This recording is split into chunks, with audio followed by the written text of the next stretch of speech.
Baik, Bismillah, teman-teman semua dirahmati Allah Subhanahu Wa Taala.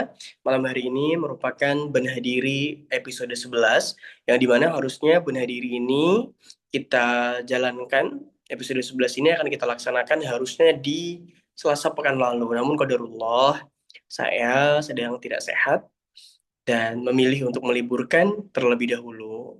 Akan tetapi alhamdulillah pada malam hari ini kita dipertemukan di sini, ya meskipun saya juga suaranya masih agak sedikit bengu, tapi insya Allah sudah bisa untuk menyampaikan materi, sharing, dan berbagi banyak hal kepada teman-teman semua. Teman-teman, sebenarnya pada malam hari ini itu akan ada slide, judul slide-nya itu berdamai dengan ketidaksempurnaan. Ini sebuah tema yang menarik, ya, tapi karena ya sorry banget bermasalah di device saya, sehingga mungkin pada malam hari ini kakak akan menyampaikannya secara lisan saja dan tidak ada gambar, nggak ada sound seperti biasanya. Baik, teman-teman, silakan disimak. Nanti kalau ada pertanyaan bisa ditanyakan secara langsung ya. Teman-teman, di pembahasan pertama ini, di episode 11 yang merupakan, kalau kata Kak Rohma tadi, benah diri terakhir tahun 2025. Yes, mulai kalau nggak salah September, dan in September atau ya September pertengahan atau akhir gitu, atau awal gitu ya. Dan ya September akhir, eh September pertengahan ya. September, Oktober, November, Desember. Ya, harusnya pekan ini tuh episode 12, 3 bulan jadi kan ya. Tapi ternyata nggak bisa jalan gitu ya. Jadi kita masuk ke episode 11. Dan teman-teman, malam hari ini judulnya adalah Berdamai dengan Ketidaksempurnaan. Kenapa kakak bilang seperti ini? Nanti setidaknya kakak akan membahas tiga garis besar tentang kesempurnaan dan ketidaksempurnaan. Oke, teman-teman, ketidaksempurnaan itu adalah sebuah hal yang pasti. Kalau kata Abu Hamid, Imam Al-Ghazali, beliau mengatakan di dunia ini tidak ada yang lebih sempurna dibandingkan dunia ini sendiri. Maksudnya gimana, teman-teman? Coba kamu lihat, coba kamu perhatikan diri kamu sendiri ataupun binatang, hewan, atau apapun yang bisa kamu indra. Coba kamu lihat, adakah yang sesempurna ciptaan Allah yang berupa bumi ini? Saya rasa tidak ada, teman-teman. Ya, manusia memang bisa dikatakan makhluk paling sempurna karena dirinya berakal. Tapi bumi dikatakan sebagai makhluk yang paling sempurna karena kelengkapannya dalam kelengkapannya, detailnya, bahkan dalam pemenuhan untuk makhluk hidup yang ada di dalamnya. Coba bayangkan bisa ada udara yang pas, kemudian bisa ada pohon, bisa ada air, iklimnya dan seterusnya itu bisa sesempurna itu, bisa seseimbang itu, sehingga makhluk hidup yang ada di dalamnya itu sudah bisa hidup dengan nyaman. Allah mempersiapkan itu semua. Cuman kadang ya, sebagai manusia, seringkali justru manusia sendiri yang merusak tempat tinggal yang begitu sempurna. Allah udah kasih ini, udah kasih itu, udah Allah berikan semuanya kekayaan-kekayaan alam, tapi karena kerakusan manusia, akhirnya manusialah yang merusak tempat tinggalnya sendiri. Dan itu fakta teman-teman semua. Seringkali manusia nggak sadar, ya, seringkali manusia merusak lingkungan sekitarnya dengan alasan demi kemajuan. Kemajuan dengan kemunduran yang bersamaan sebenarnya. Kenapa kita bahas itu dulu ya, supaya teman-teman punya framework dulu ya berkaitan dengan kesempurnaan itu nanti seperti apa sih kita. Nah, teman-teman, eh, manusia membabat habis hutan, merusak alam, merusak bumi dengan alasan kemajuan. Mungkin iya, secara teknologi, kecanggihan, itu ada kemajuan. Akan tetapi secara ketahanan alam, kemudian bencana, kemudian iklim, kemudian juga cuaca dan lain-lain, itu akan mengalami kemunduran dan kita sudah bisa melihat fakta itu terjadi di sekitar kita saat ini.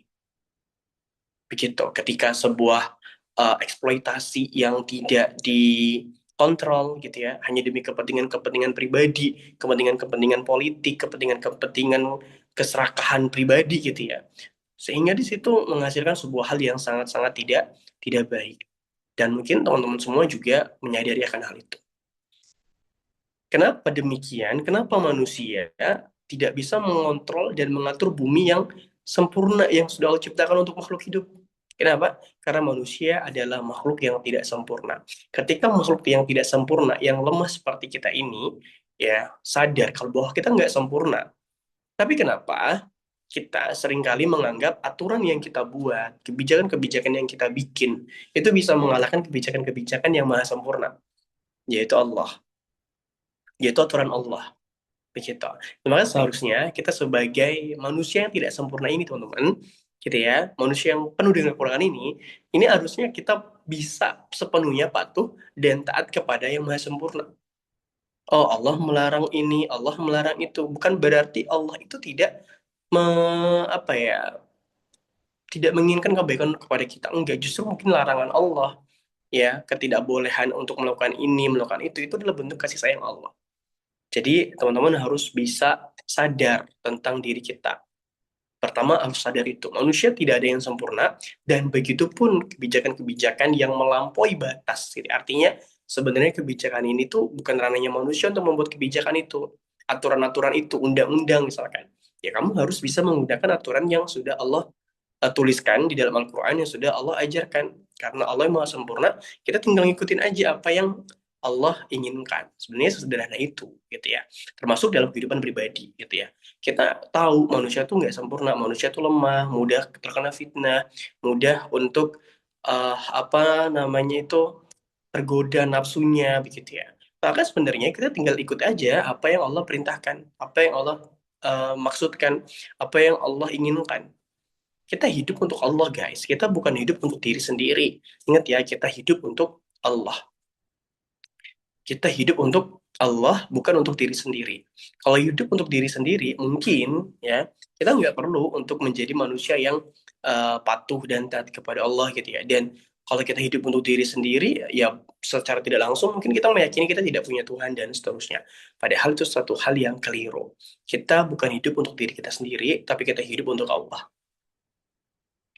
Itu akan benar-benar lega, teman-teman. Ketika kita mencari kebahagiaan, kenapa kamu mencari kebahagiaan untuk diri aku sendiri? Kenapa kamu mencari ketenangan, kesenangan untuk diri aku sendiri? Sebenarnya aku agak kurang setuju ketika ada istilah yang kembali ke diri sendiri. Dalam satu sisi itu bisa menjadi kata penenang, tapi di satu sisi yang lain coba teman-teman rasakan ketika teman-teman memilih kalimat-kalimat itu dibandingkan teman-teman memilih kayak kenapa kamu bahagia, ya aku ingin hidup bahagia sesuai dengan apa yang Allah mau gitu. Kenapa kamu ingin tenang? Ya karena Allah perintahkan tenang. Karena Allah bisa memberikan ketenangan gitu. Nah, kita boleh membagikan diri sendiri, akan tetapi harus dikembalikan lagi kepada Allah. Jadi ada istilah namanya love yourself gitu, yang mencintai diri kamu sendiri. Sebenarnya dengan kita mencintai diri sendiri, ya sebelum kita mencintai diri sendiri, harusnya kita mencintai Allah yang menciptakan diri kita sendiri. Begitu.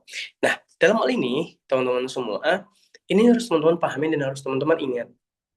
Ya, bahwasanya kita tuh bukan hidup untuk diri sendiri, tapi kita hidup untuk Allah.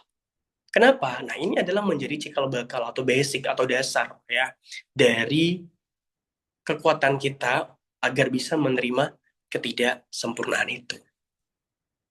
Kenapa kita sering banget melihat ketidaksempurnaan itu dengan kacamata negatif? Ada namanya filosofi di dunia Jepang. Dari Jepang namanya filosofi wabi-sabi. Pernah dengar ada nama sushi atau ya brand sushi ya kalau nggak salah, atau brand apa namanya ramen wabi-sabi, atau brand ini brand pakaian kayaknya ada deh, aku lupa ya. Pernah nggak teman-teman tahu brand itu wabi-sabi? Wah iya wasabi itu. Wasabi mungkin nggak tahu aku singkatannya apa, tapi ada filosofis namanya wabi-sabi. Tahu nggak kalian itu apa maksudnya?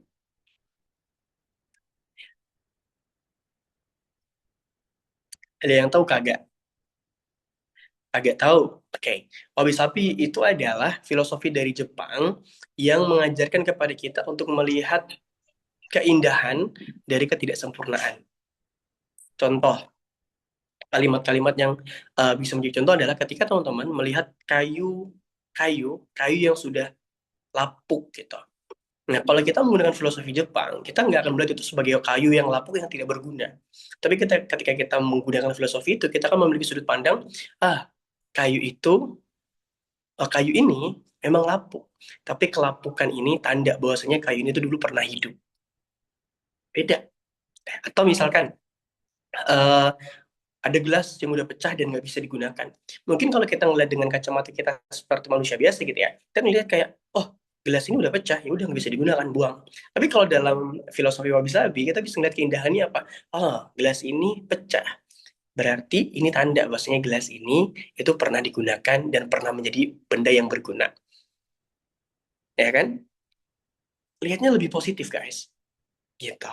Nah, jadi bukan, yes, selalu berpikir positif, tapi tidak memaksakan selalu berpikir positif. Paham nggak? Beda ya guys.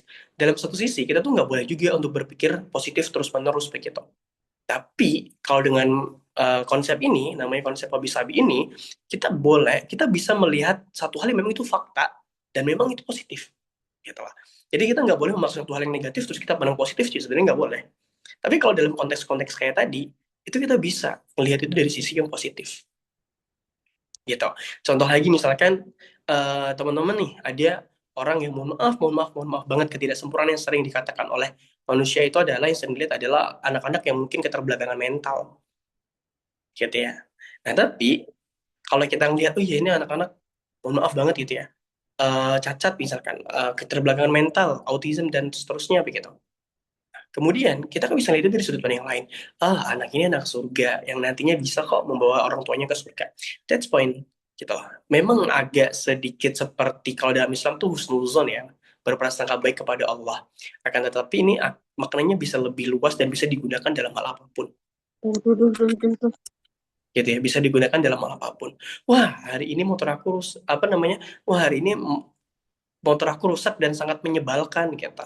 Sebenarnya kita bisa melihat dari keindahan dan ketidaksempurnaan motor kita itu. Oh, motor ini rusak ya karena mungkin sudah waktunya untuk diperbaiki. Mungkin selama ini aku hanya menggunakannya saja tanpa pernah memperbaikinya. Misalkan begitu.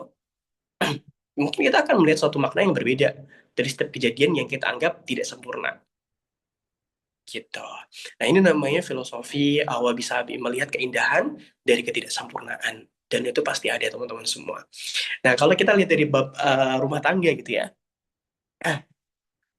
kita lihat dari bab rumah tangga, mungkin suami kita nanti atau istri kita nanti itu pasti tidak akan sempurna 100%. Pasti akan ada negatifnya. Ada yang mungkin sekali membuat teman-teman ilfeel gitu. Tapi tergantung teman-teman ingin melihat dari sudut pandang yang mana. Melihat dari ketidaksempurnaannya atau melihat keindahan di balik ketidaksempurnaan dia. Gitu. Akan selalu ada keindahan di balik ketidaksempurnaan. Nah, itu namanya filosofi wabi-sabi, yaitu dari Jepang, filosofi ini. Nah, teman-teman, kalian tahu nggak sih bahwasanya keinginan kita untuk selalu menjadi sempurna, atau kita bisa katakan sebagai seseorang yang perfeksionis, itu berangkat dari satu hal dalam diri kita. Ada yang tahu? Apa? Keinginan kita untuk menjadi sempurna, untuk selalu sempurna, gitu ya, atau bisa dikatakan istilah itu perfeksionis gitu ya, itu berangkat dari apa dalam diri kita. Jadi ada satu hal di dalam diri kita yang membuat atau membentuk kita atau seakan-akan menuntut kita untuk selalu sempurna. Apa itu? Jeng jeng jeng. Apa coba?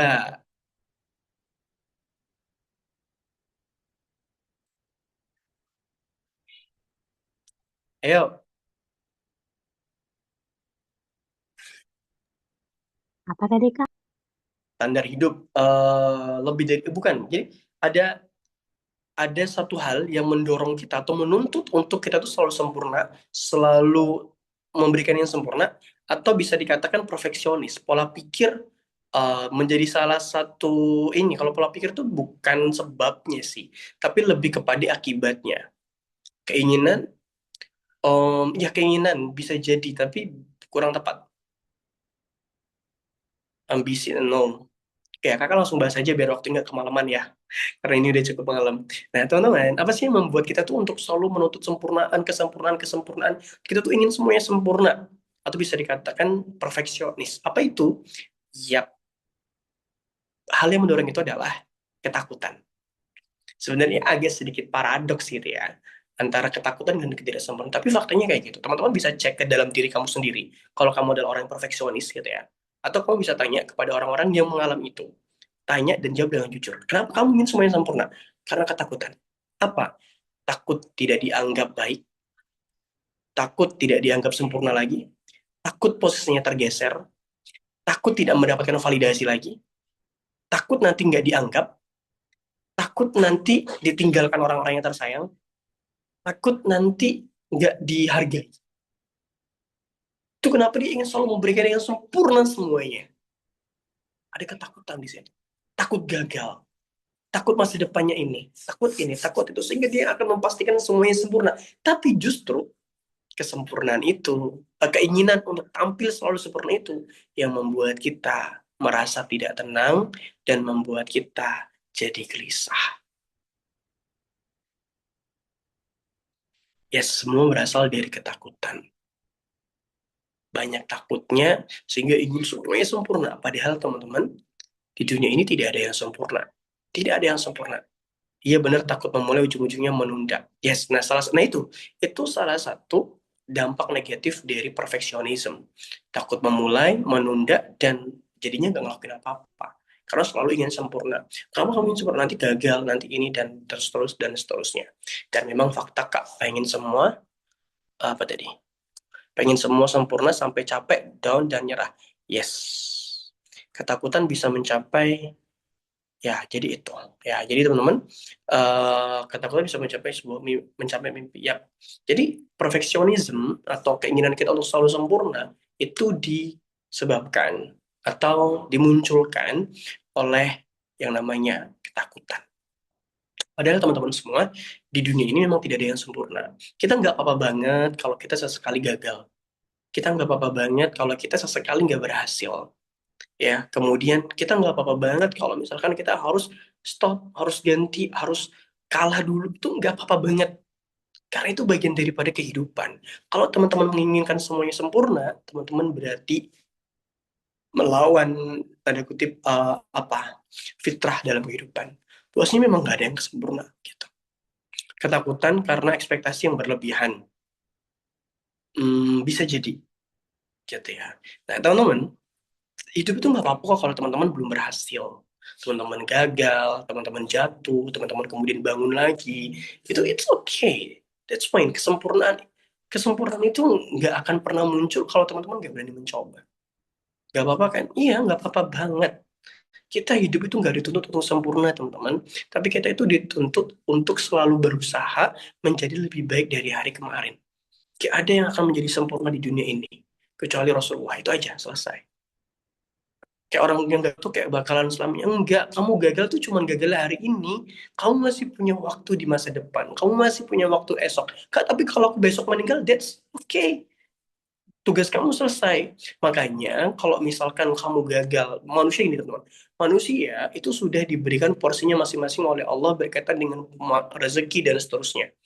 Gitu ya. Tapi manusia itu juga diberikan kesempatan yang selebar-lebarnya oleh Allah untuk bisa mencari dan menggapai surganya. Artinya apa? Artinya teman-teman, mungkin tidak semua orang itu akan mendapatkan apa yang diinginkan di dunia, tapi semua orang berhak dan memiliki kesempatan untuk mendapatkan haknya di surga.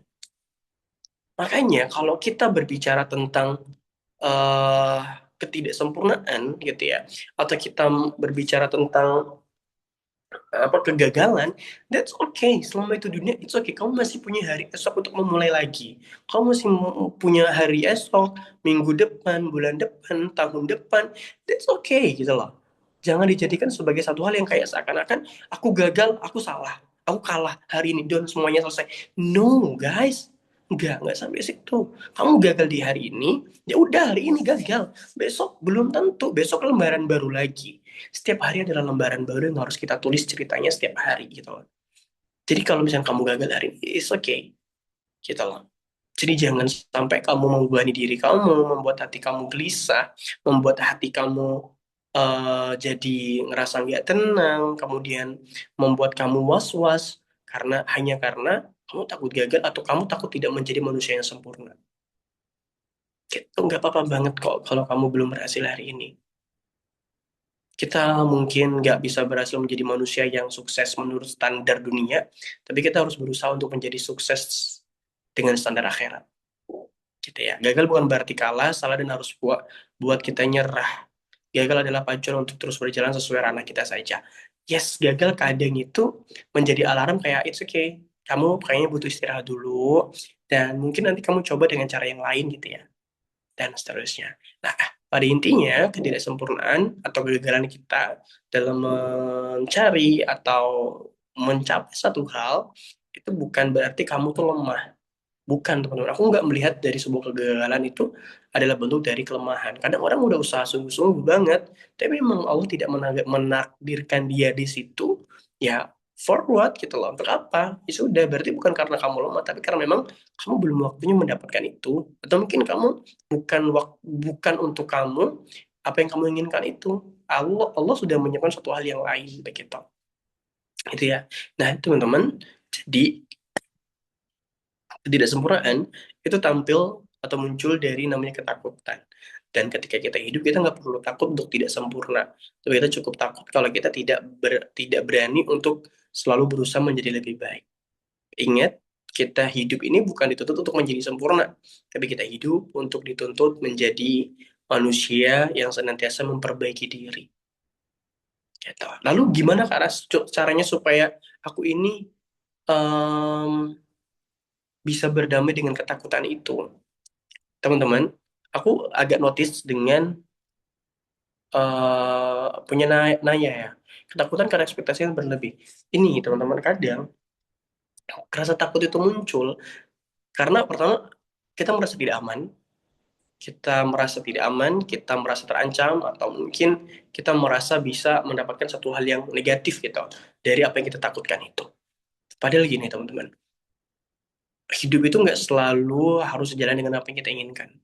Dan kesedihan ataupun hal-hal yang kita anggap negatif itu nggak perlu ditakuti sih sebenarnya. Coba teman-teman jalanin saja dengan tenang, beranikan diri untuk melangkah.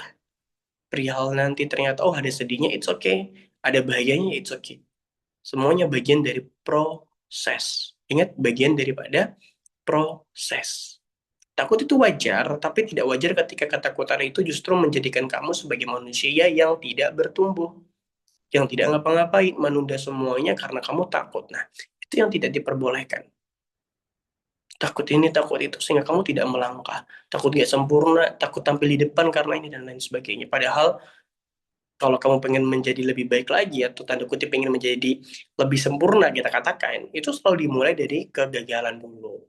Bukan langsung menjadi sebuah hal yang tiba-tiba berhasil. Pasti ada prosesnya. Pasti ada kegagalan-kegagalan hingga kamu bisa menjadi sosok yang ingin kamu inginkan nantinya. Gitu. Jadi, cara berdamai dengan ketakutan adalah dengan menghadapinya. Menghadapinya.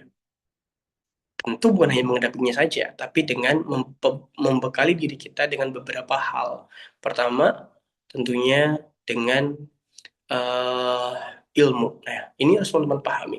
Kadang ketakutan itu muncul karena kita nggak punya ilmunya. Kita nggak tahu kita harus apa. Gitu. Jadi kita harus punya ilmu. Teman-teman takut karena apa? Aku takut begini dan begitu. Coba cari tahu gimana ilmunya supaya teman-teman kita takut.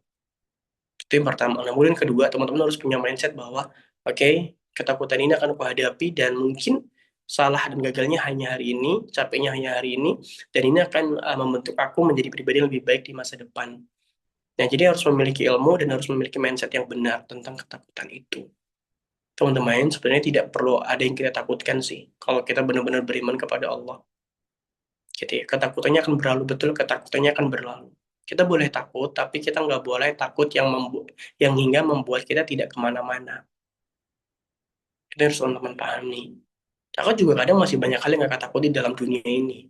Tapi jangan sampai ketakutan itu membuat kita jadi kayak aku gak ngapa-ngapain. Nah, itu salah. Gitu. Contoh lah, banyak orang yang takut, misalkan takut mati gitu. Bagi sebagian orang mati tidak menyeramkan. Gitu ya. Dia nggak akan stop, aku takut mati terus kamu tenggelam dalam ketakutan terus kamu gak ngapa-ngapain. Itu salah. Justru kalau kamu takut mati adalah bukan kamu menghindari kematiannya, tapi kamu mempersiapkan bagaimana kematian kamu itu menjadi satu hal yang indah bagi diri kamu. bukan malah ditakuti. Atau ada orang tuh misalnya takut banget sama kiamat gitu ya. Ya udah, mau bagaimanapun kiamat akan tetap datang.